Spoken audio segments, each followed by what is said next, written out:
Oui, oui, oui, c'est mon premier passage au Japon.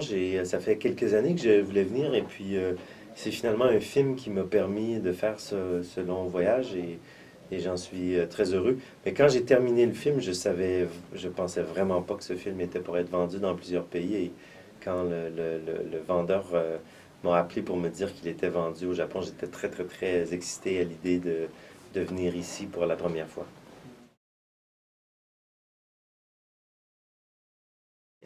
Ça c'était une des choses dont j'avais hâte. Et hier soir et ce midi, on mange très bien. Moi, j'adore le poisson et j'en mange pas beaucoup à Montréal, mais là, je pense que je vais me régaler avec la cuisine japonaise qui est beaucoup plus variée. Et puis, chez nous, j'ai l'impression en Amérique du Nord qu'on a les goûts sont séparés en trois ou quatre catégories sucré, salé, amer.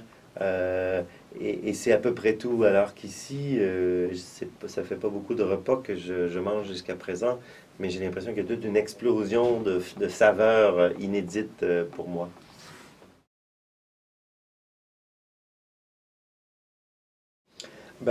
L'enseignement de la langue première, c'est clairement le français. C'est une société à l'intérieur d'un pays surtout anglophone. C'est une société française, pas française de France, mais francophone. Donc on enseigne le français d'abord. L'anglais est enseigné comme langue seconde une fois que les enfants sont un peu plus vieux.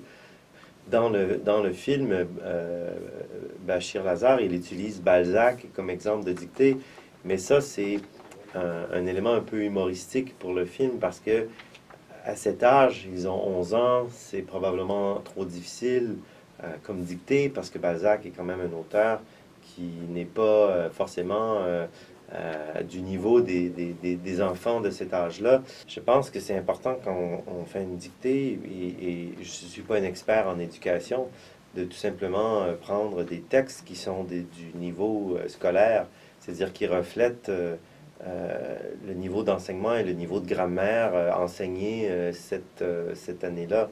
Euh, Balzac est un auteur classique français de haut niveau, donc c'est forcément pas pour les enfants de 11-12 ans.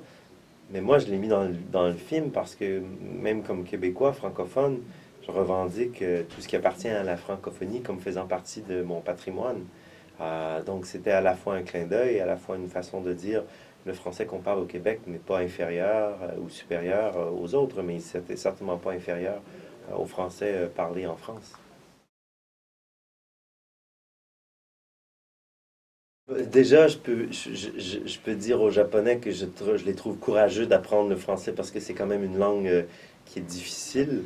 J'essaie juste de me mettre, de penser à l'inverse et de me demander si je serais en mesure d'apprendre le japonais. C'est pas facile, ce sont des langues qui sont très, très divergentes.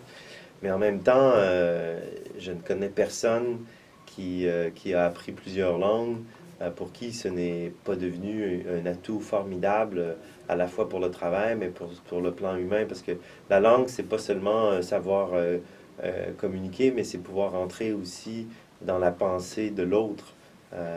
Avoir accès à une langue, c'est avoir accès à une autre manière de penser et avoir accès à une autre manière de voir le monde.